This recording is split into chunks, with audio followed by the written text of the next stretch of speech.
The bell chimed twice, brass against brass, before I even set my water glass down. Tuesdays at Miller's meant slow service and a waitress who called every man "hon," so I heard the woman before I saw her. "I have something you need to know," she said. I looked up, expecting a stranger. The app had only given me initials. DW, a blurry profile photo, and a 9 o'clock reservation. What I got instead was a face I hadn't seen in 4 years, older now, heavier in the shoulders and the middle, gray threaded fully through hair that used to be the color of wet sand. Diane Whitfield.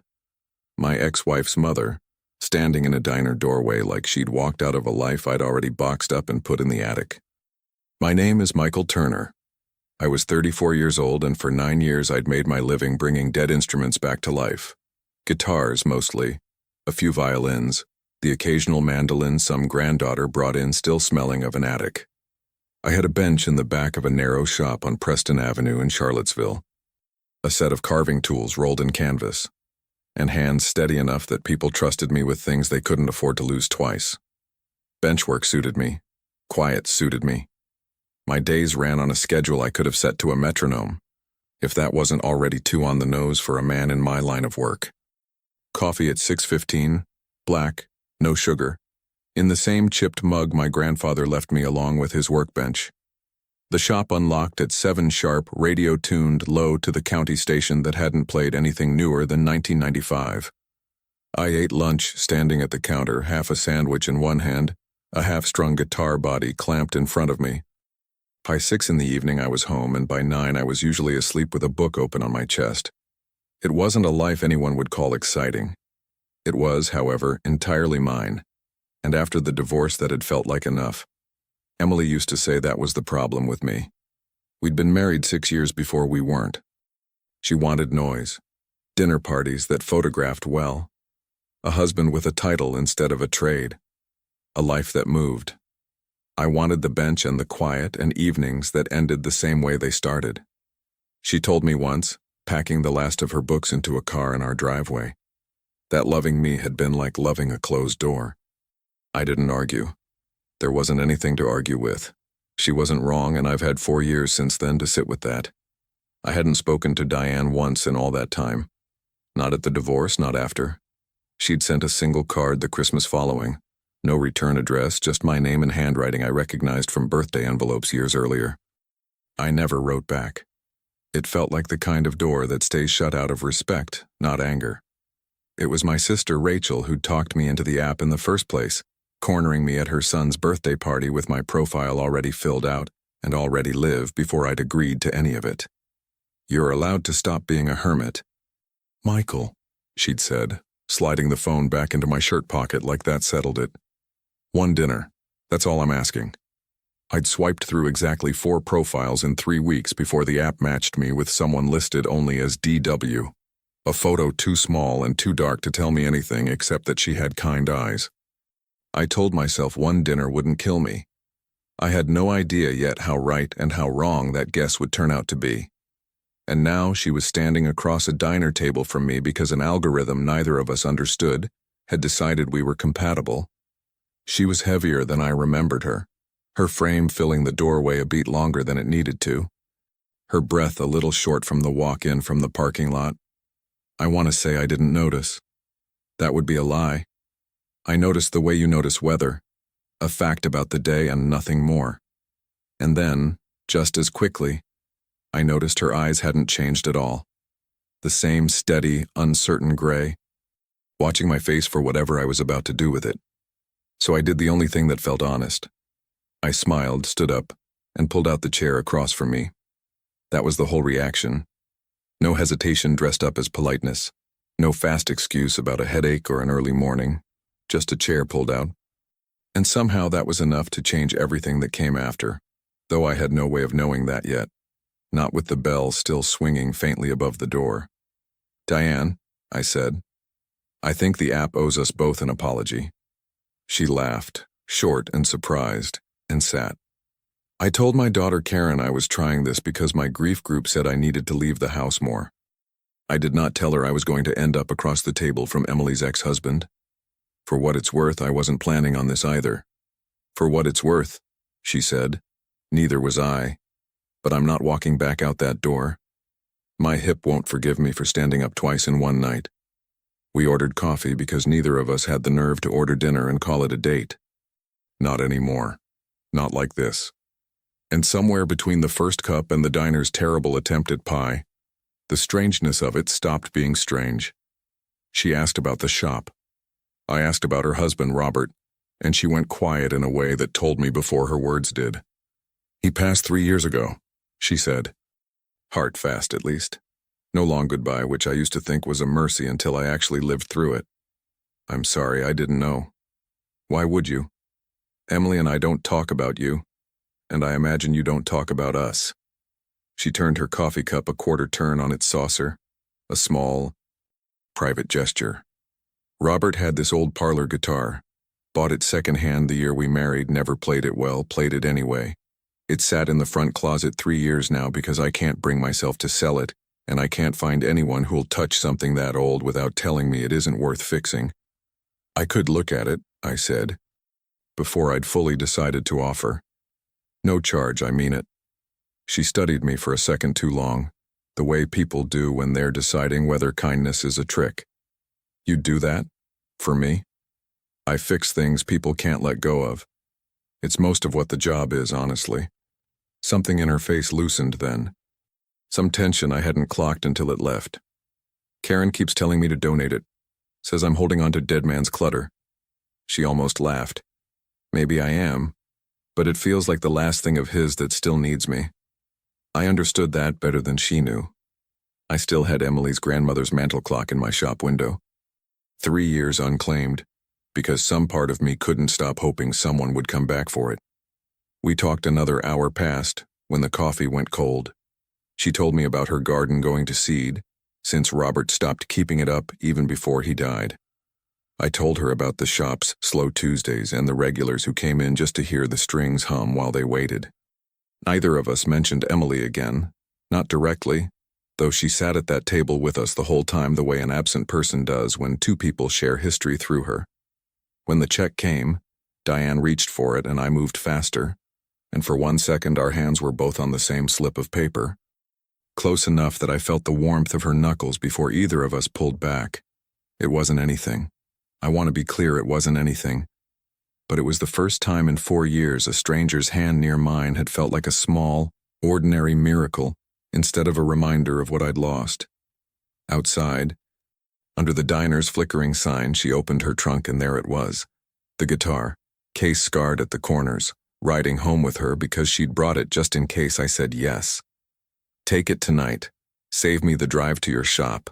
Save you having to see me twice if once was already too strange. Her hand rested on the case a second longer than it needed to. It's silly. I know it's silly, giving a dead man's guitar to my daughter's ex-husband in a parking lot. It's not silly, I said, and meant it. She held my gaze a second longer than the moment called for, long enough that I felt it land somewhere under my ribs. Then she looked away first toward her car, and her voice dropped quieter than anything she'd said all night. There's something else. About Emily. About why I really came tonight. And it isn't the grief group. She stopped herself, shook her head once, hard, like she was arguing with her own tongue. Not tonight. I've already said more than I meant to. I didn't chase after her for an explanation. Some tables don't get cleared in one sitting, and years of watching people force answers out before they were ready had taught me at least that much. I let her go. Back at my apartment above the shop, I set the case on my workbench under the lamp and didn't open it right away. I made tea I didn't drink. I sat in the quiet the way I always did, except that night the quiet had a shape to it, a half-finished sentence sitting in the room like a third chair nobody had pulled out. When I finally opened the case, the guitar inside was lighter than I expected. The spruce top gone the color of weak tea with age. A hairline crack running just below the bridge that had likely silenced it for good. I turned it toward the lamp out of habit more than curiosity, and that's when I saw it through the sound hole. Not a factory label, but a strip of masking tape gone brittle and brown. With handwriting on it I had to angle twice to read. Restrung for R so the music finds its way home. Not a repairman's note then. Robert's own hand or someone who'd loved him enough to write it before he ever owned the thing. I sat with that longer than I meant to, turning the guitar over in the lamplight, running a thumb along a crack that would take me a week to close properly, and wondering exactly which of the Whitfield men had once needed reminding that coming home was worth doing. I sat there in my own kitchen with a dead man's silent guitar across my knees, thinking of Diane Whitfield's taillights pulling out of that parking lot, and I understood, the way you understand weather changing before the sky actually breaks, that whatever she hadn't said tonight was going to matter a great deal more than anything she had. The bell over my shop door had a different sound at 4 in the afternoon than it did at 7 in the morning. Softer somehow, like it already knew the day was winding down. That was the sound I heard the Tuesday Diane Whitfield started showing up without calling first. She didn't ask if it was all right. She just came in with a thermos of coffee and a paperback Western with a cracked spine, settled into the customer chair by the window, and read while I worked on her husband's guitar like it was something we'd been doing for years instead of 9 days. I didn't mind. That surprised me more than her showing up did. By the second week she had a chair. Not officially, and I never dragged a new one in. But the folding chair by the window had somehow become hers, the way a mug becomes someone's mug without anyone deciding it. Her reading glasses lived on my counter next to the register more often than not. Once I found her cardigan draped over the workbench stool and didn't call her about it for 3 days. Because some part of me liked walking past it in the mornings. I started making 2 cups of coffee without thinking about it, the way you set a table for someone before you remember they're not coming. Except Diane was coming. Most days, anyway. She never announced it, and I never asked her to explain herself. And somewhere in that unspoken arrangement we built something that didn't have a name yet and didn't seem to need one. There was an afternoon in the 3rd week when I reached past her for a screwdriver, and her hand was already there, closing around her coffee cup, and for 1 second our fingers brushed and neither of us moved first. She looked up at me a beat too long before dropping her eyes back to her book, and I found something to do with my hands that didn't involve noticing how long that beat had lasted. Old man Pruitt, who brought his mandolin in for a new nut twice a year, whether it needed one or not, started timing his visits to Diane's afternoons without ever quite admitting it. "Didn't know you kept company these days, Turner," he said once, loud enough for her to hear from her chair, and didn't wait for an answer before grinning down at his instrument. Diane didn't look up from her paperback, but I caught the corner of her mouth give her away. The guitar itself was slow work. The crack below the bridge had gone deeper than I'd first thought, splitting into the kerfing where the top met the sides, and gluing it clean meant taking the whole box apart at the seams and doing it right, instead of doing it fast. I told her that would take weeks. She said she wasn't in a hurry, and something about the way she said it made me wonder if the guitar had stopped being the point somewhere around the 2nd cup of coffee. It was on a Thursday, with the top off and the bracing exposed under my lamp, that I found the scrap of paper. It had been tucked between 2 braces near the sound hole, so old and brittle it nearly came apart in my tweezers, a torn corner of notebook paper, pencil gone silver with age, 3 words, and a date. Anne, due March. Nothing else. No last name, no explanation, just a name that had never, as far as I knew, belonged to anyone in the Whitfield family. I held it out to Diane without a word, because I didn't have one ready. She went very still, stiller than I'd seen her go in 3 weeks of afternoons.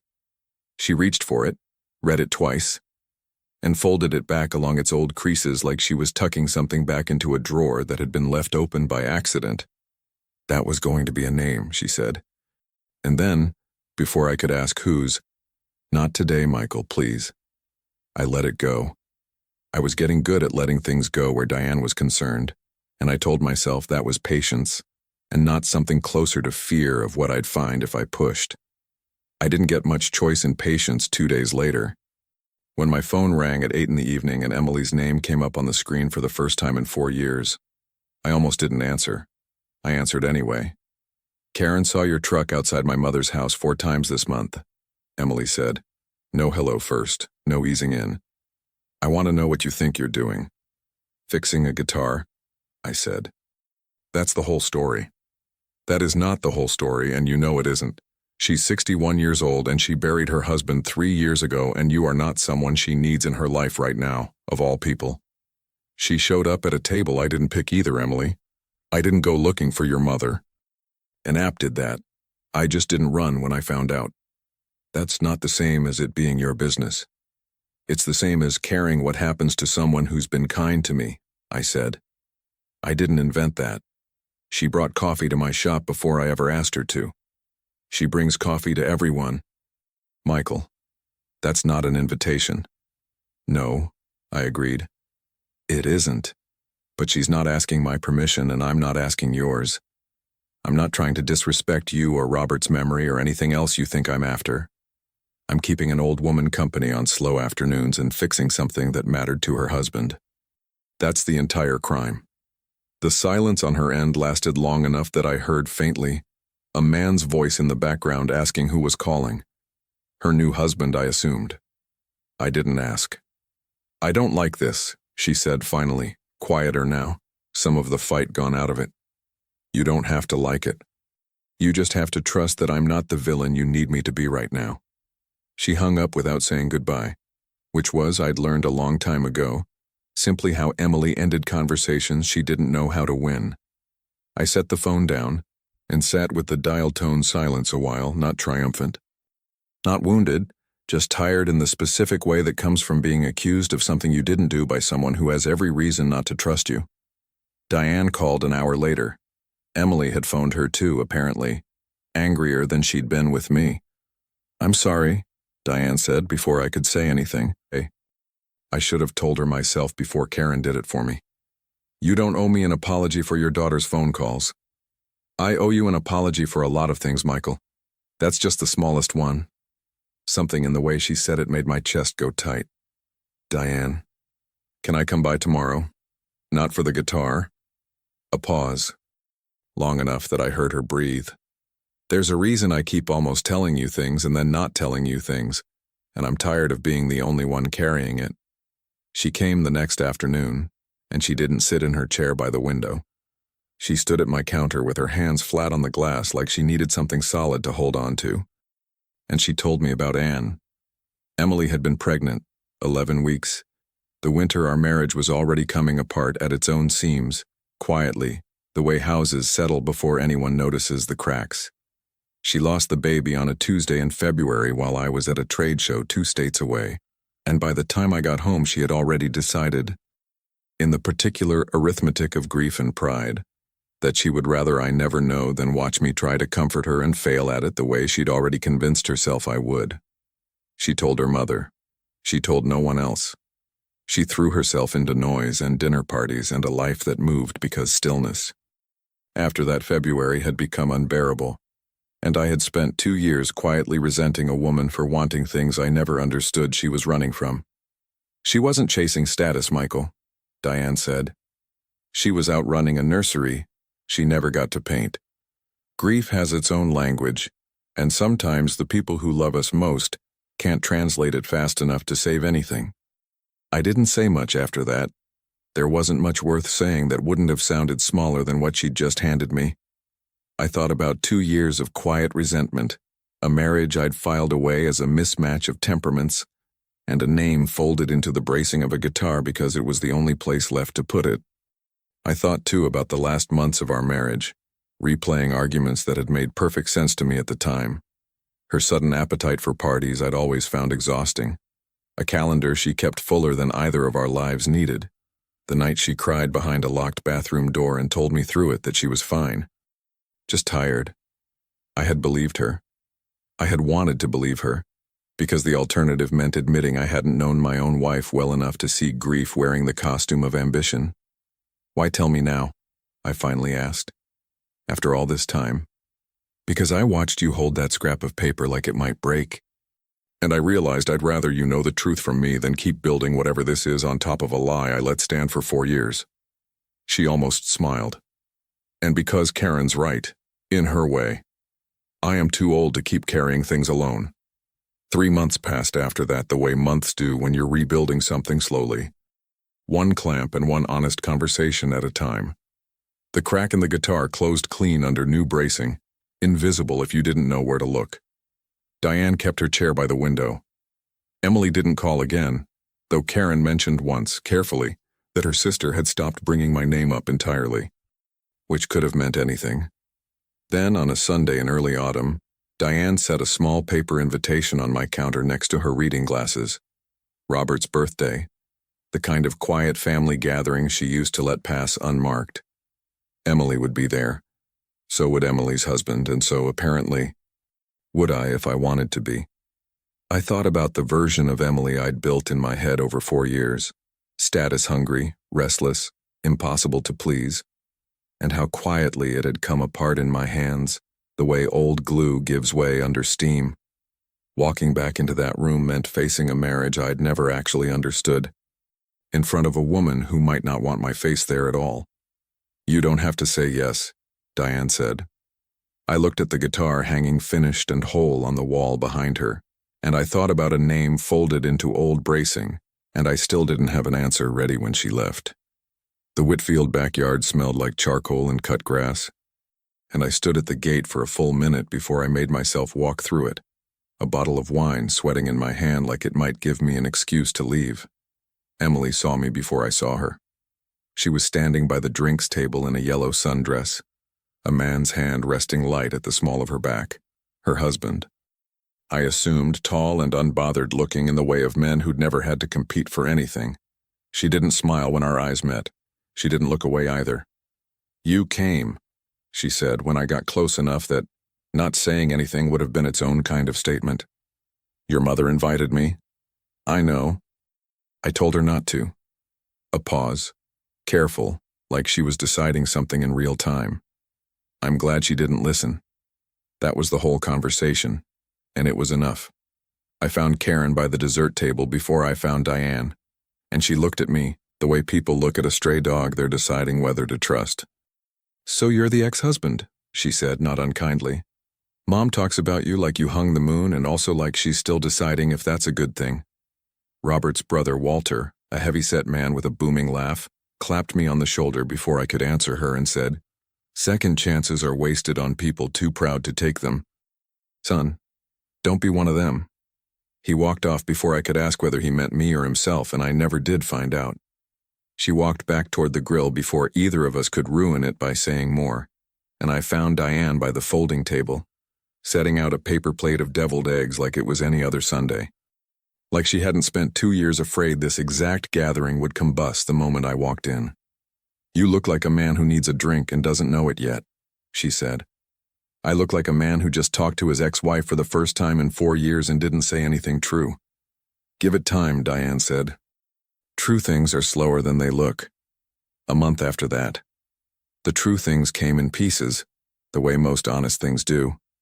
Emily and I ended up alone in her mother's kitchen one afternoon, both of us there early for a family dinner neither of us wanted to admit we'd started looking forward to, and she leaned against the counter with a glass of water she wasn't drinking and finally said the thing she'd apparently been building toward for weeks. "I need you to know it wasn't only the noise," she said. "I did want those things and the parties, the moving, all of it. But some of that was me trying to outrun a house that felt too quiet after Anne. And you were already so far into your own quiet by then, Michael. Fixing things at that bench like the whole world could wait outside the door.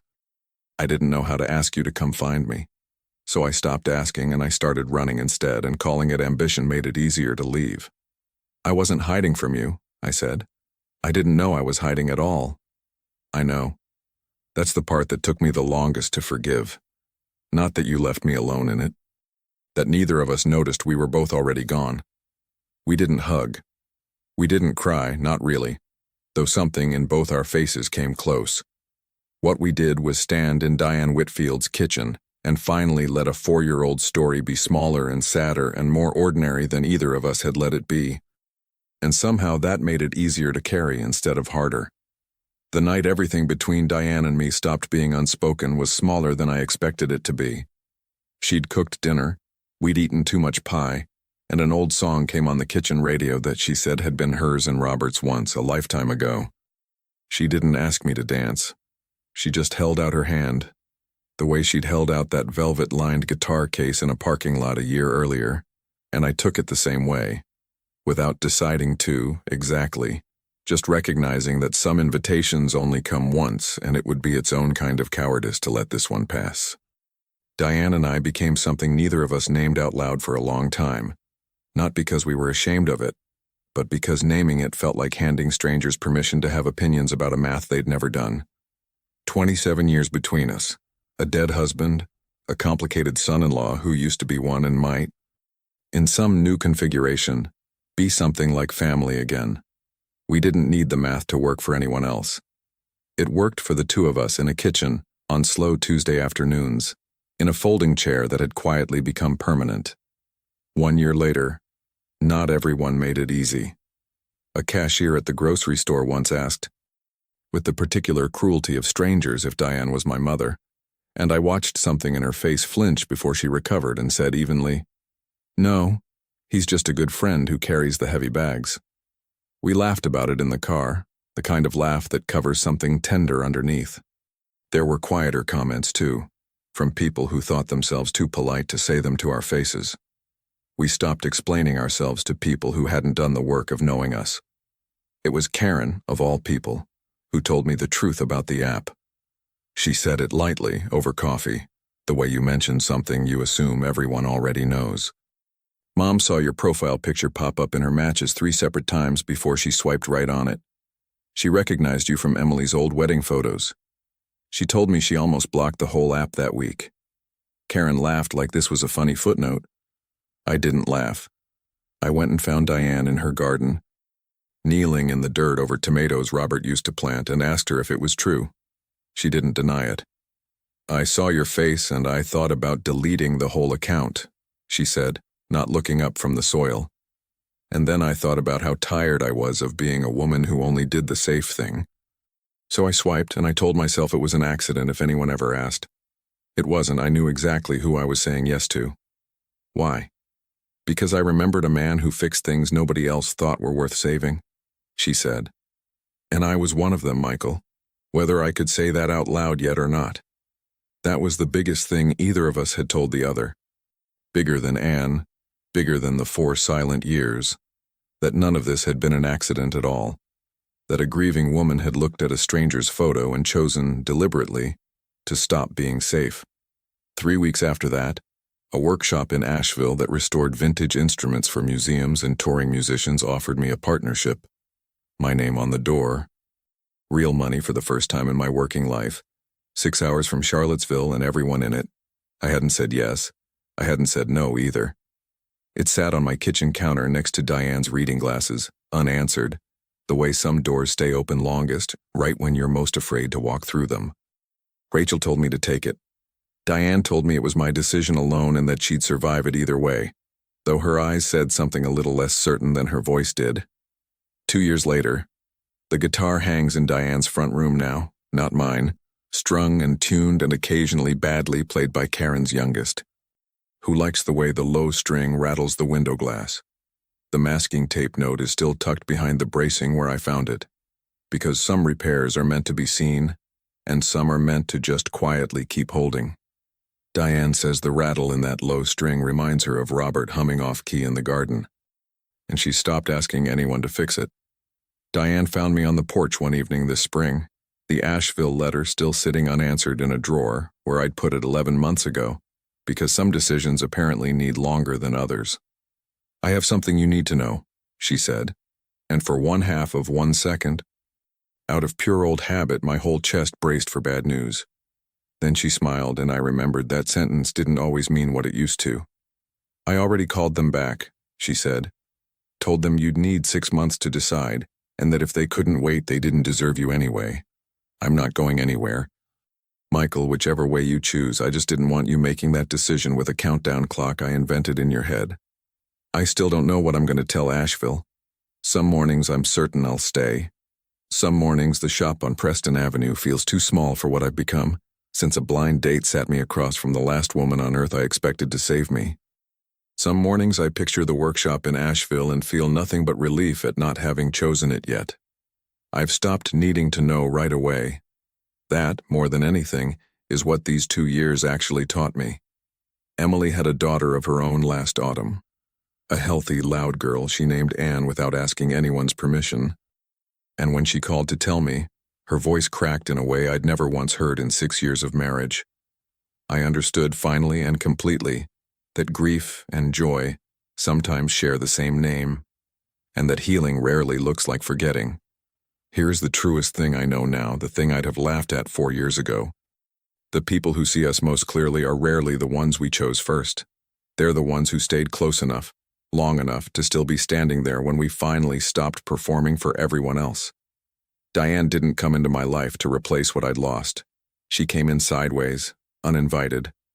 Heavier than I remembered and steadier than I deserved, and she taught me that the smallest reaction, a chair pulled out instead of an excuse reached for, can quietly rewrite everything that comes after it. If you've ever judged the whole of a person by the first 5 seconds you saw them, and gotten it wrong the way I almost did, I hope you get a second look the way I did.